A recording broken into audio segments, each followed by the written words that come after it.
又嚟到你 live 嘅線上教室啊！係係啊，Hello Richard，點，hello 啊 hello 你呢 Winnie，排？呢排都幾好啊！啲股票嘅 portfolio 都升咗唔少嘅，都幾開心嘅其實。係恭喜恭係啊，喜！你應該都係啦，係嘛？係啊係，美股嘅升幅係幾可觀，係啊，佢由低位升咗2成，咁就好多而家大家都見到 headline 就係話又入翻技術性嘅牛市啦。大家十分歡喜啊！係啊，係啦，tie back to 我哋今日個主題啦，就係股票類資產係咪仲值得配置咧？我哋今日可以explore 下啦，同大家。好啊。好，咁就事不宜遲啦，我哋睇翻我哋呢個，大家都記得我哋噶啦，應該咁就係啦。可以再簡介一次嘅。好，咁我係 Richard 咁樣，我哋係啊，Vinny。係啦，Vinny 非常資深嘅投資者嘅，佢自己都係。咁就都唔計講一次啦，我哋就發展過程啦，其實有啲新嘢嘅，我哋咧正式咧喺新加坡啦，其實有超過10萬個客噶啦，而家咁就同埋喺香港同澳洲都 launch 咗啦，咁我哋都蒸蒸日上啦，可以話係。咁就都簡單講下啦，我哋 Syfe 咁都係香港持牌嘅機構啦，咁就149個牌，咁就所有嘅無論現金資產啊同埋投資資產咧，都擺好晒一啲見到啲大機構度噶啦，咁其實我哋1蚊都唔會掂到我哋客戶嘅錢嘅。咁就回顧翻啦，我哋7月啦，講咗啲咩咯？我哋第一就係東升西降啊，係咪 Winnie？當時好似真係中國就一片即係欣欣向榮啦，美國好似就有啲落啦，咁就同埋消費物價指數啊 CPI 啊，好似見咗頂喎，我哋好似有機會係講啱咗啊，係咪啊？係我講啱咗2.5個 point 啦，2.5個 point，OK，因為我哋嗰陣時就講話中國嘅估值係升咗嘅，7月份嘅時候。係咪抵買就冇之前咁抵買，但係都係中長線嚟講係一個低位嘅。但我哋就見到以 A 股為首嘅科創板指數啦，同埋滬深300指數，其實佢都係有跌咗落嚟，跟住就喺個支持線度徘徊。咁而家見到 A 股係比較強勢。咁而港股係比較差，咁港股係有佢科技板塊因素拖累，咁我哋之後就會詳細咁講嘅。而美國方面，咁我哋好慶幸連續2個月都捉咗個底啦，同大家講美國已經係見底啦，亦都係講咗幾個股災嘅事實嚟比較咗，其實上個月嘅時候係真係底部啦，好抵買啦，咁就見到哇，其實今1個月之後咧，就見到美股係喺嗰一刻嘅時候就真係築底同埋反彈咗嘅。咁消費物價指數見頂，咁大家都見到上個月嘅 CPI 係跌咗落嚟啦。咁能源價格嘅壓力係寬鬆咗嘅。咁 ESG 投資大趨勢嘅話，咁你有冇睇拜登而家有咩最新動向啊 Richard？佢咧第一就係諗住要考中期試啦，中期選舉啦。冇錯。咁啊，梗係關注啲選票啦，同埋。咁啊，相應嘅措施咧，就係話有個抗通脹嘅一個act 啦，即係想即係俾佢哋嘅選民咧個信心啦，一個市場嘅信心啦。冇錯。好，咁我哋咁就事不宜遲睇下美國先啦。咁啊，見到美國咧，雖然咧前排有啲好似唔係好好嘅消息，係嘛？即係美國就技術上進入咗呢個衰退啦，連續2個 quarter 有一個負嘅 GDP 增長啦，但係咧有個叫做 silver lining 喎，就係佢哋嘅就業咧就其實仲增長緊喎，咁就見到其實係呢個 total 嘅呢個就業啦，浪翻 payroll 啦，其實就已經係差唔多去翻疫情前水平啦。咁仲有佢嗰個 leisure 同 hospitality 即係啲服務性嘅呢個就業啦，其實嚇。係繼續。係就仲有空間上喎，咁其實睇嚟美國咧嗰個復甦，即係喺經濟個基本面咧，係真係都幾強勢喎。係嘅，如果你睇翻美國就業人口嘅話咧，咁見到其實好多工種佢哋個勞工我哋叫 participation rate 啦，即係參與就業率啦，其實個百分比仍然係低過疫情之前嘅。咁其實即係講，其實啲人仍然仲唔係好肯翻工喎。咁跟住，如果你睇美國工作就業嘅缺口嘅話，其實佢哋而家仲有1000萬份工係等緊人開工嘅。咁好似頭先你講嘅 leisure and hospitality 啦，好多或者係同前線服務有關嘅工作，其實都仲係好多。咁喺依個方面，我哋見到有2個睇到嘅。咁就係第一個就係需求都係強勁嘅。咁第二個你估下會係點咧？你知佢板塊定係？即係點解即係會有咁多人做嘢咁多工作係等緊人去開工？會唔會慣咗疫情？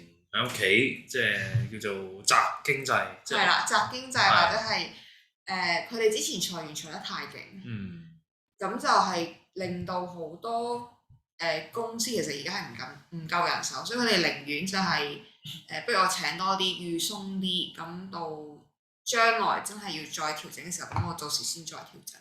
明白。咁啊，即係喺呢個就業上啦，同埋呢個叫做呢個demand side 啦，其實都算係即係仲向好嘅狀況嘅。好，咁我哋上個月啦都睇過下呢個指標嘅。咁啊 Winnie 呢個指標咧，見到係咪都係喺底部徘徊緊？其實即係代表美國嘅就業市場啦，佢哋都仲係一個非常之理想嘅狀態啊。冇錯，依個指標其實就追蹤住失業率嘅變化。咁其實我哋見到失業率仍然喺低位徘徊嘅，所以喺依個衰退層面方面嘅憂慮就唔係咁擔心。好。咁就係啦，呢個可能 technical 啲啦。我哋上次都睇到嘅就係嗰個5年嘅美債平衡通貨膨脹率啦，見到其實都係2.5到去到3中間啲震盪緊。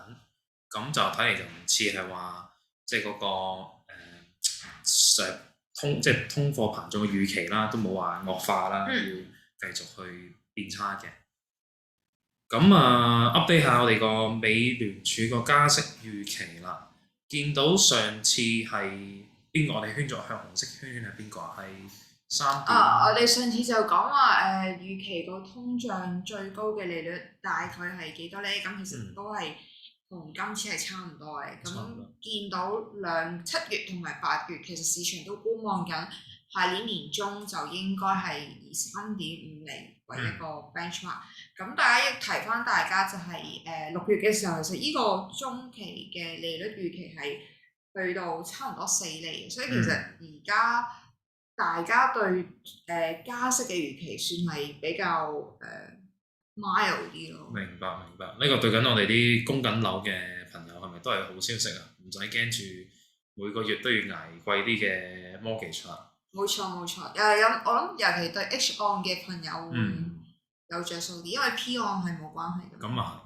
不過前排即係前嗰其實5至10年啦，利息咁低，應該大部分香港朋友都係 H 按為主㗎啦。係啦，冇錯。好，咁就因為又講下啲政治嘢咯。頭先講下拜登，本來佢嗰個approval rate 啦，即係佢個即係選民啦對佢個認可度啦，好似係節節敗退喎。響呢個上年嘅5月到6月嘅時候一路向下，咁而家最近咧好似反彈咗啲喎。你覺得係同咩有關咧？呢個大家可以留意下，其實拜登佢做咗唔少嘅功夫係落去壓通脹嘅。咁首先就係3月嘅時候啦，咁佢哋係將美國嘅石油庫存係放喺市場度嘅。咁嗰個就大概係總共180 million 桶。180 million， 如果轉翻去1億8千萬桶。係啦，咁樣嘅石油嘅，咁就希望可以壓低個油價嘅。咁另外見到佢依個抗通脹法案啦，咁都係想係將啲醫療減費，咁跟住將啲跨國有錢嘅公司去打佢哋稅啦。佢哋而家最少要俾15% 稅啦。咁都係佢嘗試係做一啲財富轉移嘅動作，去希望平息民憤嘅。咁見到係大家可以睇翻呢張圖啦。咁係綜合咗美國唔同投票網站嘅意見啦。咁由左傾嘅網站或者係右傾嘅網站都包住喺度嘅。咁啊，好見到隨住 CPI 嘅回落咧，拜登嘅支持比率係有所改善嘅。咁亦都大機會利好佢哋中期選舉嘅。即係喺政治上啦，又俾翻多啲穩定性啦，咁就可能令到個 capital market 啦，無論股啊、債啊，都可以有個多少少嘅所謂確定性啦。冇錯。好，咁我哋可以講一講嗰個降低通脹呢個法案啦。咁啊，見到個數字好醒目啦，3690，即刻諗起美團啊！香港人冇辦法，呢個 reflex 嚟嘅，咁就係啦。咁啊，哇！咁啊入都好多錢喎，呢個環保。咁啊，睇嚟係咪即係除咗係即係推呢個叫做將個環保啦，同埋呢個能源上對於石油啊傳統嘅化石能源依賴即係減低啦。其實係咪另一方面利好咧？就係創造好多就業咧？呢個係嘅。咁其實呢一個法案咧係講咗佢會有好多 ESG 嘅投資啦。咁包括呢啲發電嘅板塊啊，亦都包括新能源汽車啦。咁如果喺呢啲板塊嚟講，其實咧我哋見到好多譬如太陽能啊、風電啊，其實佢哋最大嘅生產商都唔喺美國嘅。如果以風能嚟講啦，咁最大嘅生產商就係中國啦，咁其次就係歐洲啦。咁如果光伏嘅話，咁就係全球嘅產業鏈差唔多，其實都係中國壟斷嘅。咁呢一個法案同埋另外一個叫301光伏法案咧，咁係利好中國嘅光伏產業嘅。咁其實中國嘅光伏公司最大嗰幾間，譬如好似隆基咁樣啦，佢哋其實喺東南亞已經係一早佈局咗好多生產嘅設備。咁而家美國其實係有對中國嘅光伏有嗰個比較重嘅關稅，而佢呢個301法案咧就係將東南亞嘅光伏生產組件咧係免稅嘅。咁中國嘅依頭部嘅公司其實已經一早部署咗喺東南亞嘅生產基地，咁佢哋都可以享有到免稅嘅優惠咯。咁呢個反而係會有利好佢哋，而唔係美國嘅公司，因為其實美國嘅光伏公司佢要面對就係佢哋嗰生產成本仍然係好高。係，始終佢哋都係人工貴啦，個人成本都貴啦。係啊，稅貴、人工貴、利息貴等等。咁啊，我哋國家嘅企業啦，真係非常有遠見嚇。係。咁廣告時間啦，我哋其實SIVE 啦都非常之希望可以除咗係投資之餘啦，都可以貼近翻社會嘅潮流好啦，同埋一啲嘅社會貢獻啦。咁其實我哋都有個 ESG 及清潔能源嘅 portfolio 嘅，咁就大家可以了解之前啦，咁就當然去我哋嘅app，去我哋嘅 platform 做翻個risk， 做翻個風險問卷，咁啊了解下你嘅個人嘅風險趨向先。咁就如果係 OK 咧，可以了解多少少嘅，因為我哋 ESG 嘅呢個清潔能源 portfolio 啦，其實係真係重點咧係投資咗係一啲ESG score 真係比較高嘅，即係真係一啲好嘅 ESG 公司啦。咁就亦都係排除咗一啲所謂 sin stocks 啦，即係例如話石油啊、煙草啊呢啲嘅業務嘅公司嘅。咁就希望投資嘅同時都可以係為一啲對呢個環境啦、社會啦同埋呢個環保係有貢獻嘅公司嘅。係嘅，我哋呢個 ESG and Clean Energy 其實有好大比重係放咗喺太陽能啦、風能同埋乾淨能源方面嘅。就譬如可能大家好中意嘅 Enphase Energy， 其實都係喺個組合裡面係有嘅。好，咁我哋翻嚟睇翻美國一啲宏觀嘅經濟數據啦。見到上次咧 Winnie 我哋唔係話美聯儲咧就言出必行嘅，咁就話減債、縮減佢哋嘅 balance sheet 啦。咁就好似咧就震盪下行咁，仍然都係即係即係去到89000幾億樓下啦。咁啊，會唔會話呢個都有啲咩新嘅啟示或者新嘅 message 俾到我哋咧？上次就講過話聯儲局言出必行啦，咁你又頭先有講過啦，咁就 so far 見到大家會見到點解有啲好似起起落落咁樣咧？咁其實因為佢哋個資產裏面係有一部分叫做 tips，即係同通脹掛鈎嘅債券嘅。咁喺呢啲 tips 要俾錢嘅時候，佢個資產就會升翻上去。所以你就見到其實佢係有起有落咁，而佢嘅大趨勢仍然係向下走，即係話大趨勢仍然係收稅嘅部分。咁就係啦，咁啊同頭先嗰個通脹講嘅話題啦有關係啦，就係佢哋嘅 CPI 咧，美國 CPI 咧見到都係應該係震盪下行啦。而家雖然有少少 flat 咗而家，但係就見到好多嘅，例如話油價或者係最特別嘅就係租車嗰個租用車嗰個 CPI 啦，嗰個細分部分啦，之前係升咗成100% 嘅，咁咪落翻負數啦。咁睇嚟佢哋美國真係壓得住個通脹。呢度有個思考點，其實你知唔知美國嘅通脹最大嘅比重係咩組成咧？哎呀，我真係唔記得咗，就係衣食住行裏面嘅住啦。哦 ，OK。係啊。即係租金同埋房價。係。OK。因為美國佢係好得意嘅，佢係有兩個租金組成，有兩部分嘅。第一個咧就係純粹係租客俾嘅租金啦。第二個就係業主覺得自己租金係幾多。因為美國同香港一樣，都有一大部分人其實就係自己有自住樓。咁呢一 part 佢哋美國嘅統計調查局咧就會定期去出啲問卷問啲業主啦，佢就會問你覺得你而家間屋應該值幾多錢租？咁就問啲人，咁啲人自己填，咁跟住喺呢一 part 上面咧，咁就係估翻呢個租值嘅變化嘅。咁所以其實呢 part 大家聽落去係有機會係有啲虛嘅地方嚟嘅。咁另外就係如果大家睇翻上一個月嘅 CPI 啦，咁當然最大組成嘅部分就係能源價格啦。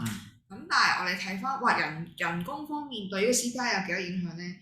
咁啊睇翻個數據就話其實有3.2% 都係由人工去組成嘅。咁喺呢個情況上面咧，就可以講話能源價格受控，但係如果你睇翻工資呢個位嘅話，其實佢仲要需要控制空間。咁我哋一開波亦都有講過話，美國而家係有1000萬份工啦，冇人做啦，係等緊人開工啦，所以其實呢一個薪酬嘅壓力仍然會繼續喺度困擾住個市場，因為你一定係要加錢人哋先肯翻工。係，咁即係其實佢哋 CPI 都唔可以，即係到呢刻啦，都未可話好肯定就真係會行咯，會係繼續行落去嘅。係，佢就會比較似係高位見咗，但就會係個頂見咗就會，但會喺高位度徘徊咯。明白。未必係咁容易落到咯。明白，咁即係過分樂觀呢個通脹可以落到嚟咧，都係有啲言之尚早啦。係。明白。呢個咁我哋咧最近咧出咗好多嘅業績報告啦，美國嗰度包括係 S&P 最大嗰幾隻啦。咁呢度 Apple 咧就見到佢又即係做例子啦，就係嗰個 earnings 咧真係又 beat 咗個即係贏咗呢個市場預期喎。咁呢個情況下係咪又係啲好消息咧？對於整體個市場？絕對係嘅，你睇下股價都差唔多再破新高。係啊。咁再加上美國嘅指數啦，都係用呢個 capitalization 去計，咁就可能就真係會帶到唔少提振作用。不過咧有一點咧又係思考點啦，就係頭先我哋都話由5、6月以嚟就已經升咗咁多兩成啦。咁就再向上望嘅空間，即係大家即係都有個期待啦。會唔會話繼續破頂，定係可能真係可能要將個 expectation 較低少少？係5、6月嘅時候有特別講過一點，就係話點解好肯定市場好大機會見底咧？就因為見到基金持現金嘅水平係好高新高，而其實基金唔可以咁長時間揸現金。咁我哋見到7月嚟講，呢啲資金好明顯係入翻市，尤其係 Q2 開咗業績之後啦。咁好多公司只要佢個第三季度預期唔係太差，又或者係佢證明到俾市場睇，其實佢最壞嘅情況已經見咗，而情況係有改善。譬如好似係琴日公布嘅 Walmart 啦，咁佢公布咗業績之後，其實市場係覺得有驚喜，因為佢主要係佢個庫存係控制到，咁市場就覺得通脹嚟講，呢啲企業就可能會有機會慢慢調整到啦。所以喺呢個方面，佢哋就板塊輪動入翻市啦。咁喺呢個正面，呢個係一個正面嘅因素，而負面因素就係之前咁講啦。聯儲局其實係仍然係一個收水狀態啦。咁好多嘅估值嘅好多板塊嘅估值係會受到影響嘅。咁而呢個就要對應翻公司嚟講，佢成個板塊嘅盈利增長對呢個估值壓縮，睇下邊一個會贏咯。咁啊，即係嗰個市場方向都唔算特別明確啦。咁啊，講句我哋香港人中意講嘅就係牛熊角力。係啊，因為如果你睇翻今年我記得啲出嚟之後有張 slide 可以再之後講嘅時候再同大家講啦，就係美國 S&P 500其實今年盈利增長就大概10% 度啦。咁其實而家所以我哋睇翻，因為美國已經喺底部反彈啦。咁其實對比翻而家可能 equity 嘅 upside 就可能都係 within 10% 度，咁就睇翻大家覺得會唔會再有空間啊？好啊。咁啊頭先 Winnie 講個 slide 咧，其實就係呢個嚟嘅。咁就見到 S&P 嘅主要嘅細分嘅板塊啦，見到上個月咧其實係唔少平貨㗎，我哋記得。咁就今個月啦，見到Winnie 呢個點樣解讀啊？我哋同現場觀眾，紅色係代表係平定係貴啊？你會點解讀咧？紅色咧就應該係睇下先啊，係高嘅，咁所以咧就應該係貴嘅，係啦。咁就負數綠色咧，呢啲咧就係低過平均價就抵買嘅。咁我記得咧上次係好多呢啲嘅，可能係60幾呢個啦，上次係50幾，係啦。咁即係平嘅就冇咁平啦。係啦，上次有特別幾個板塊同大家講係留意嘅，就係最記得就係資訊板塊啦，科技資訊啦。咁嗰時就講話真係股災級價錢啦，咁亦都見到呢一個板塊係一浪反彈嘅主力嘅。係啊。咁你話而家咁就去翻一個均值嘅地方啦。回歸平均值啦。但係見到好似都仲有啲板塊都 OK 喎，好似係例如話，哇最平嘅係資源股啦，資源股啦，係咯。好，咁就整體好似咧都係綠色多過紅色。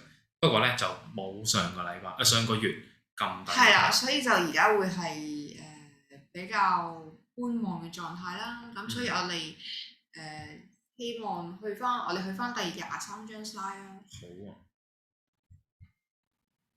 好，所以咧我哋就要有個廣告時間啦。咁我哋嘅環球防守組合啦，咁見到咧其實咧股票部分咧佔2成度嘅啫，其他咧債券啊、商品啊、即係黃金啊。個比例會高啲嘅，咁啊點解我哋覺得呢個市況下啦，呢個係即係比較合適嘅選擇。係啦，如果客戶嘅風險承受度咧，因為就股票可能個 upside 啦，我哋頭先都分析過就係可能就變少咗啦，因為升咗咁多近排。咁啊而債券啦，即係假設嗰個利息啦，就都係見咗頂啦。其實債券嘅價格咧，可能都已經係見咗底啦。咁其實咁嘅配置咧，可能係可以真係 capture 到之後，無論係股票有可能嘅潛在升幅啦，同埋債券佢俾到我哋嘅回報嘅。冇錯。係。咁就美國講完啦，咁我哋都要講下世界第2大經濟體啦，中國。係。咁啊，中國咧最近咧就上個月我哋就即係一片歡天喜地啦，股票市場又升啦，封城又解咗啦，咁就可能即係前排就啲人出去玩啦，中國即係中國內地嘅人，咁就去咗海南島啊，三亞係啦，不過有啲咧就翻唔到屋企，或者可能要逐步靜態管理係啦，要即係又開始有啲走唔喐啦，係嘛？咁就我哋咧可以睇一睇啦，咁啊對呢個股市有咩影響咧？咁就先睇下我哋嘅。其實呢張圖就4合1啦，咁就見到最大嘅指數啦，就係科創板啦，上證指數啦，跟住就係恒生指數同埋恒生科技指數嘅。咁其實有啲咩特別咧？咁就係有同大家講就係話香港近幾個星期其實係比較弱勢，尤其係呢個禮拜啦。咁就好多同科技相關比較嚇人嘅新聞啦，我唔知叫唔叫嚇人，或者係突然嘅新聞啦。譬如好似琴日啦，就無端端講話騰訊要沽晒佢手頭嘅3990啦，係啊，睇到都驚啊！雖然做翻個申報話，我冇持有3990嘅，係我都冇。OK， 但係都驚嘅，因為始終好多無論係成個恒指啦，同埋啲科指啊板塊啊，都係同佢相關性高啦。咁所以都驚嘅。咁就見到係咪？我見到 Winnie 成日 sell， 即係咪而家有個 sell signal 咧？全部都而家係一個沽壓比較重嘅地方咧。呢個係代表個市場行緊一個比較弱勢嘅情況咯。不過我哋見到無論係 A 股嚟講，其實上證啊同埋科創板佢哋個走勢其實都係高位徘徊啦。咁佢離再發動一個 buy signal嘅地方，其實都好近嘅。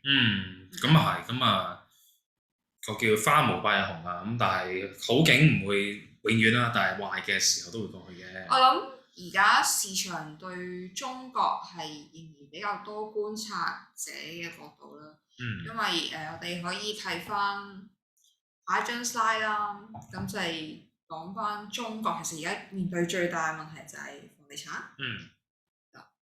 係喎，見到呢個 chart 啦，紅色 chart 就係銷售嘅面積啦，下面就係個銷售嗰個合約價值啦。咁見到其實兩個一齊喺呢個2021年嘅年頭啦，去到一個峰值咧就插水喎，呢個狀態。咁係啦，咁即係而家係繼續插水，定係可能會出現轉機 Winnie？ 呢個有啲難睇。6月7月嘅時候同大家講話要關注翻內房每個月嘅銷售。咁最重要係佢要餘下半年每一個月嘅銷售都好似6月咁強壯，啲房地產公司先可以喺 ICU 度缺險。但係你如果睇翻7月嘅銷售嚟講，其實佢比6月嘅銷售弱咗好多。同埋大家見到上個禮拜5出咗消費信貸數據，咁新增貸款7000億對比翻6月嘅28000億，其實令市場大跌眼鏡。咁即係會唔會係大家就好擔心咁係咪？就算我而家好放寬呢個政策，咁房地產銷售可唔可以救到呢？咁市場有呢個疑問嘅，咁佢哋仍然係需要觀察嘅。明白。咁所以即係房地產嘅 sector 就要小心啲啦，特別係啦，同埋另一個點就係今個禮拜咧有出個新聞，就係中國政府諗咗一個新嘅策略，就係保證翻啲民營嘅房企發債。因為而家我同你講，我俾20厘你買內房債，你肯唔肯啊？俾20厘我嘅回報。係啊，買內房債。5年之後還錢。5年後還錢。但每年有20厘喎，每年有20厘，即係100% 㗎咯，5年。係啊，冇得輸啩，唔會輸突啩。答唔到你。答唔到。但如果有政府保障？政府保障，梗係信啦，政府一定會兌現㗎嘛。係因為呢個係一個不可撤回嘅承諾。係啦。佢哋亦都係希望咁樣可以令個房地產市場係回復，即係個融資市場回復正常。因為而家坦白講，冇人肯借錢俾房地產公司。明白。係啦，咁見到呢則新聞啦，見到係全部都係民營企業啦，羅湖、金地、碧桂園、旭輝，香港都基本上上晒市嘅公司啦。咁可能唔少我哋嘅朋友都有揸添啦，咁就都好似有啲信心喎。但係唔係時間買入咧？呢個可能就要大家思考下啦。思考下啦，或者裏面其實有一間公司係今年冇債務係需要冇境外債需要再還。旭輝咁叻仔啊！係因為佢還晒啊，定係佢已經 buy back 晒佢啲？佢一早做咗啲債務調整嘅工作，所以佢今年其實已經冇債需要再還，所以佢嘅風險喺呢幾間裏面係比較低嘅。明白。不過都仲係有風險嘅。係，因為其實佢哋最大嘅風險就係佢哋嚟緊每個月嘅合同銷售啊嘛。即係譬如可能碧桂園佢之前最高峰嘅時候，一年係銷售6000億。咁如果同你講我今年銷售得翻3000億。咁佢嗰3000億缺口，佢可以喺邊度揾翻嚟咧？係。以前揾到6000億嘅時候就即係大家開開心心又還到債又賺到錢。係啊。咁而家得個3000收入啊，咁就要諗下。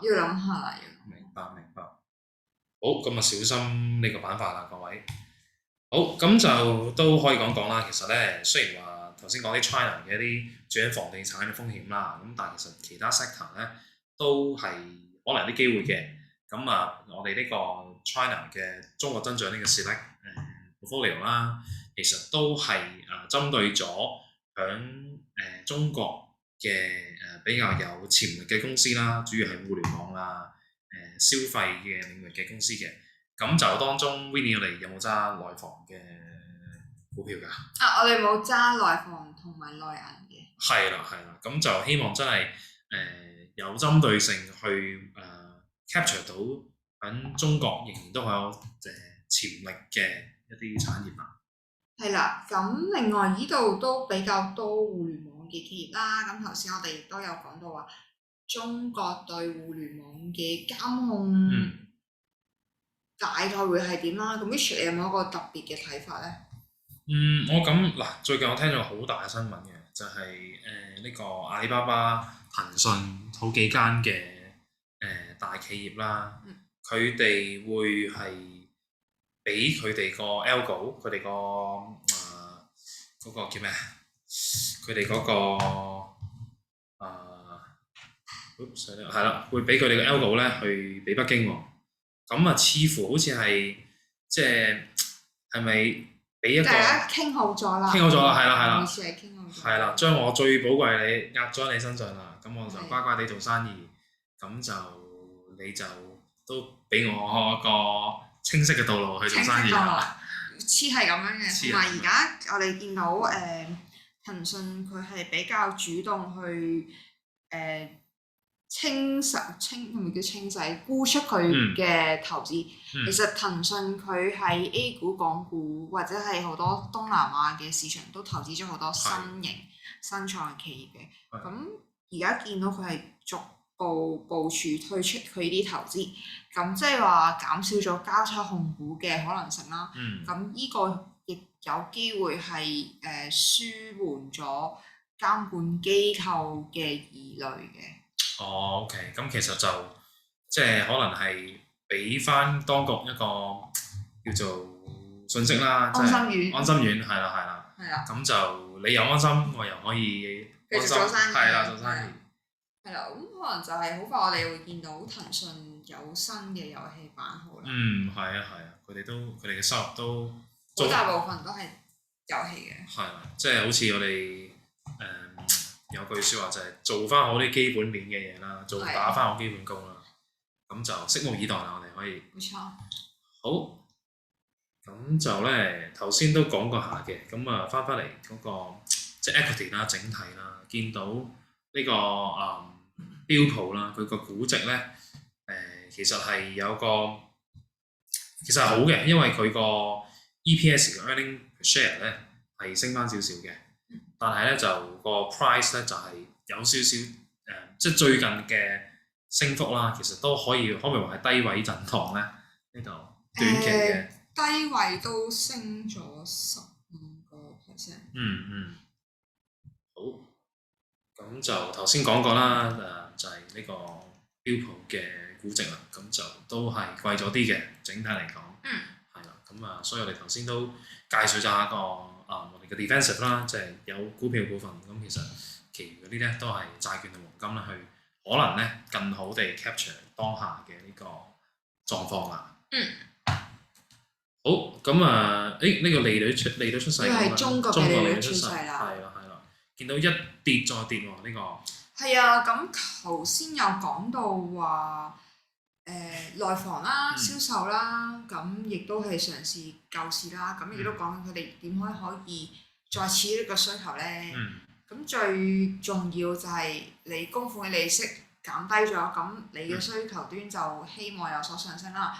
所以你見到星期一其實政府係喺 MLF 度係做咗一啲動作嘅，係推低咗短期同中期利率嘅。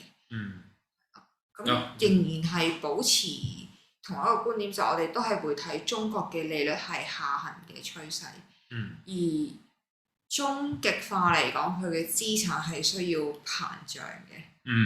係，即係錢多咗啦，香港。係啦。咁你覺得會喺呢個錢膨脹啦，個反應會喺係價格啊 asset price 啊，即係 asset price 可能係房價定係股價咧？如果以而家內地人嘅性格，錢就係多咗，磚頭又未必敢買，咁就可能把心一橫喺股票市場度投資啦。所以你見到 A 股嚟講，其實佢係特別係強勁嘅個走勢。咁啊係。相對比起港股嚟講。的確係。好，咁就呢個我哋上次都講過啦。其實雖然咧，我哋講咁多即係短期啊，有啲咩波幅啊，有啲咩機會啊，但其實拉翻長嚟睇咧，其實咧如果係即係當然過往業績唔代表未來表現啦，但係如果假設即係歷史係重演啦，咁其實好多時咧，我哋追求入市時機咧，不如咧就同時間做朋友，咁就慢慢不斷入市啦，咁就去 capture 到一個 long term 一個長期啲嘅回報啦。咁就當然啦，我哋即係喺呢啲 webinar 啊，希望都同我哋嘅客戶溝通翻啊，就係可能唔同時機有啲嘅配置可能會適合啲，有啲嘅配置咧可能係可能會未必咁適合，咁就希望我哋客戶咧可以長期地咧去增值佢哋嘅資產啦。係，同埋我哋有唔同嘅組合啦，咁有 core portfolio， 亦都有啲趨勢投資 thematic portfolio 啦。咁我哋客戶都可以動態調整佢嘅持倉，去從而達到最好嘅回報嘅。Winnie 你而家買緊邊隻 portfolio 咧？而家我而家仲係 equity 100嘅。哦，即係你都覺得 equity 嗰個都有 upside 嘅。仲有10% upside 嘛？10% upside 好。好，呢個我哋再呢個。或者大家有咩問題，或者係有特別投資配置嘅需求，其實都可以主動聯絡我同 Richard，咁我哋都會好樂意咁為你哋解答嘅。冇錯 ，Winnie 同我哋係SIVE 嘅 advisors 啦。咁其實如果你哋第一次開戶咧，其實咧係可以咧經過我哋 app 啦同埋網站咧 book 一個 advisory 嘅 session 嘅，咁我哋非常之樂意解答翻你嘅問題啦，係啦。咁就更加好咧，就係咧完成我哋個 onboarding，因為咧我哋幫你做咗 KYC， 就知道你嘅風險取向嘅時候咧，我哋就可以俾你更加 specific、更加呢個即係個人化嘅投資建議啦。好，咁就去到頭先嗰個環球組合啦。咁其實我哋仲有啲主題組合 thematics 嘅，我哋其實頭先都講過兩個啦 ，Winnie， 一個就係 ESG 係啦，另外就係呢個中國增長嘅。咁其實除此之外咧，其實仲有其他嘅potential 嘅板塊啦，包括呢個醫療創新啦、顛覆性科技啦，同埋一啲客戶可能會比較中意bond 嘅一啲全球嘅 fixed income 嘅組合嚟嘅。咁就當然啦，呢個我哋客戶，我哋建議客戶即係按波咗啦，咁可以睇得可以仔細睇翻下我哋嘅產品嘅一啲嘅underlying 啊，咁同埋咧都可以 book 翻個advisory session 同 Winnie 同或者我，咁就可以令到你哋更加清楚我哋可以幫你點樣去達到你哋嘅投資目標啦。好，咁啊講一講簡單我哋收費啦。咁其實我哋就算係非常平嘅，我哋個 management fee 啦，由最低嘅0.35% 啦，去到最即係完全冇門檻嘅，都係0.65% 啫。咁點解我哋揀到咁低嘅呢個 fee 啦？就係因為我哋希望客戶咧其實係長期嘅投資嘅。咁知道少數怕長計啦。咁如果係一個長期嘅投資 journey，咁你希望可以幫客戶咧將個成本咧減到最低嘅。咁就同埋啦，當我哋客戶即係commit 多一啲嘅資金落嚟咧，我哋都希望咧可以俾到佢哋一個 personal touch 啦，一個個人化嘅服務啦。咁你見到我哋咧，其實喺級以上咧都會有一個 advisory service 嘅。咁就包括同Willie 同我傾偈啦。咁就同埋一啲更加個人化嘅一啲嘅個人財務啊，同埋投資組合嘅分析嘅。好，去到呢度啦，睇下大家有冇啲問題，我哋可以即場為大家解答下嘅。我哋等大家打下，可以喺 Q&A 呢度打下你嘅問題啊。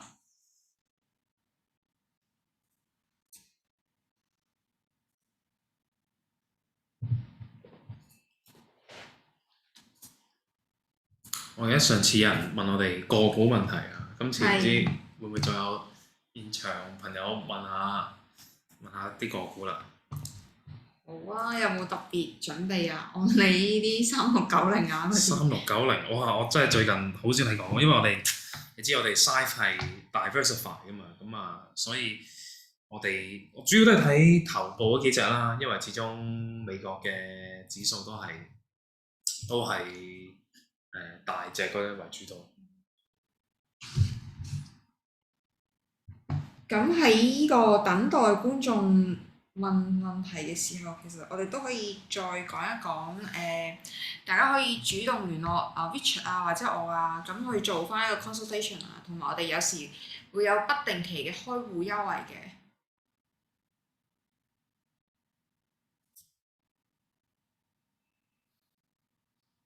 有個觀眾就想問翻2023年嘅展望嘅，咁依個係講緊美股嘅展望定係港股嘅展望呢？定係中國股票嘅展望呢？ Richard 對下年有冇咩特別嘅睇法啊？哇！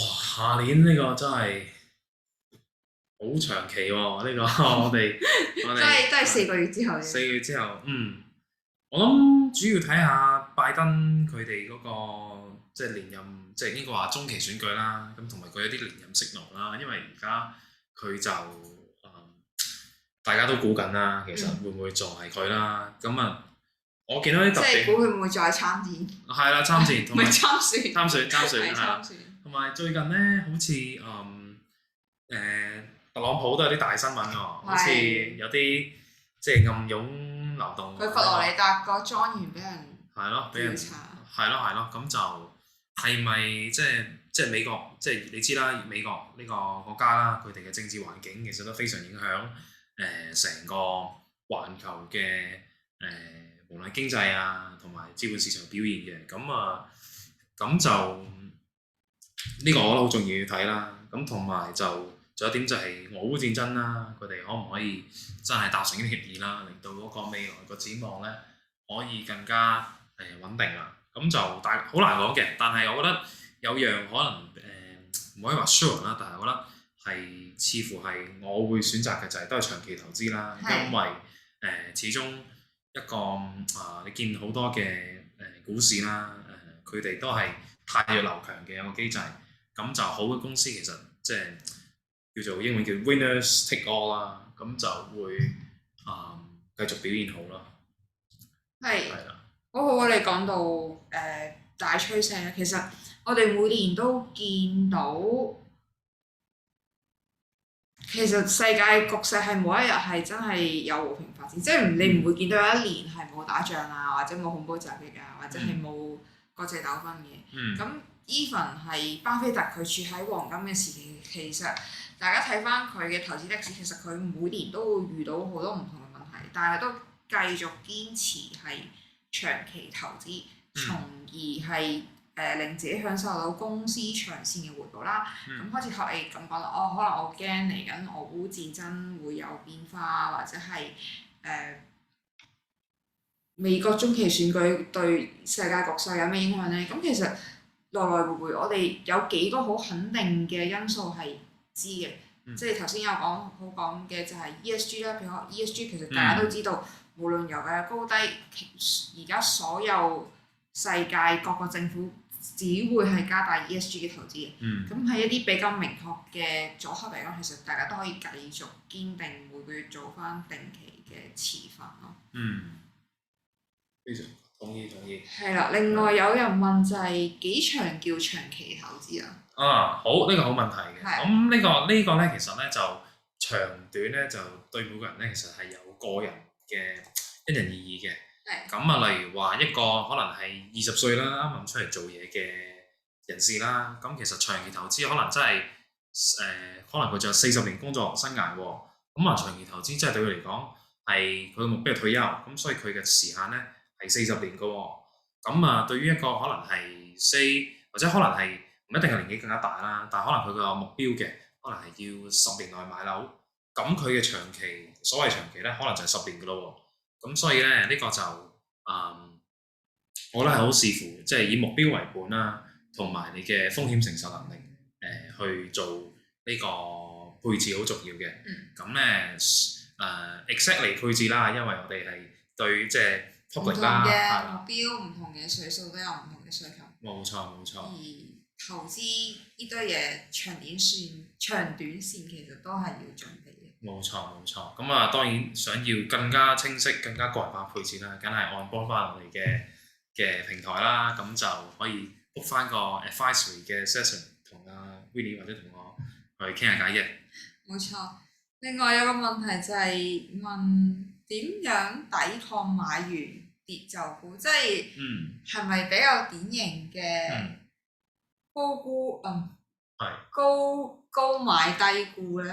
高買低沽係啦，我都做過呢啲嘢嘅以前係啦。咁我諗其中一個啦，可能大家唔係好留意嘅 tips 嘅，我覺得就係咧唔好睇咁多 app 啦，唔好睇咁多新聞啦，因為咧唔單止係可能有啲 app 啦，或者即係唔單止係交易 app 嘅，可能係一啲news app 咧，最中意做啲咩咧？就係做一啲好有感情色彩嘅聳然拍人嘅頭條。係啦，標題黨啊。係啊。咁咧呢個時候咧，我以前咧點解會高買低買咧？就係例如話個 app 推咗個信息俾我乜事件出嚟啦，哇暴升或者暴跌，咁啊衝入去做交易啦。咁有時就即係個核心原因啦，就係太受情緒主動啦。咁就係啦，可能呢方面要留意翻下啦，即係我哋嘅情緒點樣被好多信息左右咗啦。第二就係我諗係要一個方式啦，一個方法啦，即係有啲規矩嘅，即係例如話無論係市場係點啦，可能我 DCA 即係平均投資法，每個月可能係 X% of 嘅 income， 咁就去平均去買。咁就其實咧有個股嘅，我之前咧都試過咧係香港人好中意嗰個股票，咁而家當然沽咗啦，冇貨嘅，就匯豐咁樣。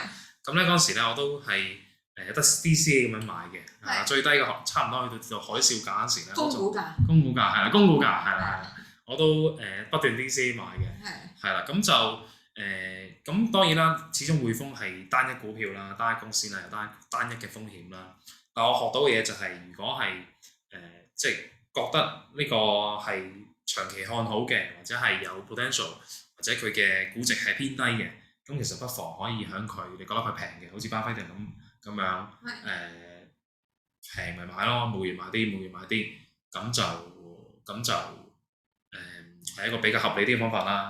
咁當然而家即係呢個係早期嘅投資生涯啦。咁而家終於知道咧，有一個嘢叫做 diversification 喎。咁即係當時你話可能好彩啫，咁匯豐買啱咗喎。咁如果買錯嗰公司咧，咁可能就另一件事咯。咁所以有一個即係分散咗啦，適合咗自己嘅風險程度嘅一個portfolio 咧，我覺得就更加重要嘅。非常之認同你嘅講法。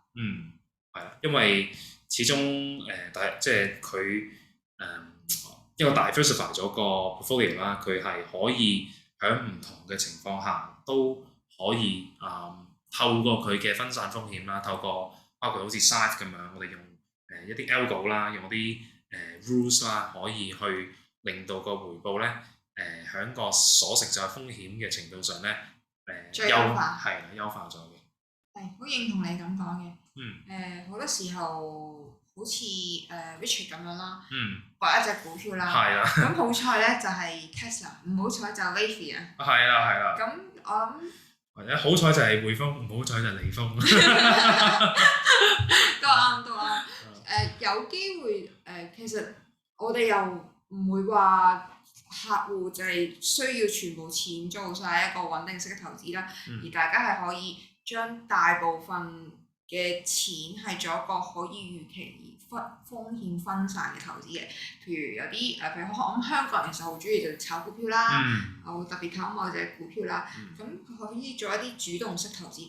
但係呢啲係一係富貴一係敗嘅投資就唔太適宜佔你個組合大部分嘅比重。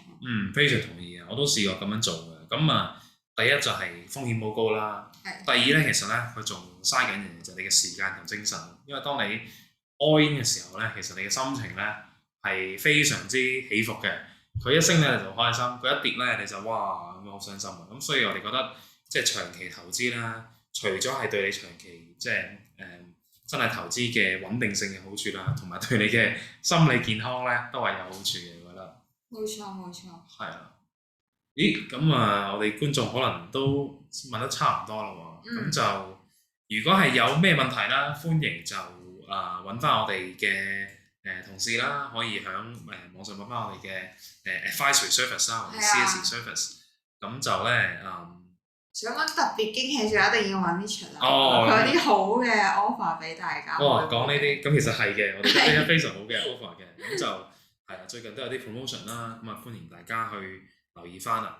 咁就今日嘅環節，我哋就去到呢度啦。咁就要出翻個 disclaimer 先，係啦，就呢個係啊。咁就係啦，過往表現啦，不代表未來嘅表現啦。咁客戶去作出投資任何投資決定之前咧，要考慮翻你嘅個人情況嘅。係啦，咁我哋今日都講咗唔少股票 Winnie， 我哋有冇持有以上嘅股票啊？有持有公司係 Equity 100嘅組合。Okay. China Growth 嘅組合。OK。我自己係。好我都有 China Growth 嘅。係啦，同埋呢個 Apple 嘅。好。咁就好，今日就去到呢度啦，我哋就9月再見。OK，拜拜。拜拜。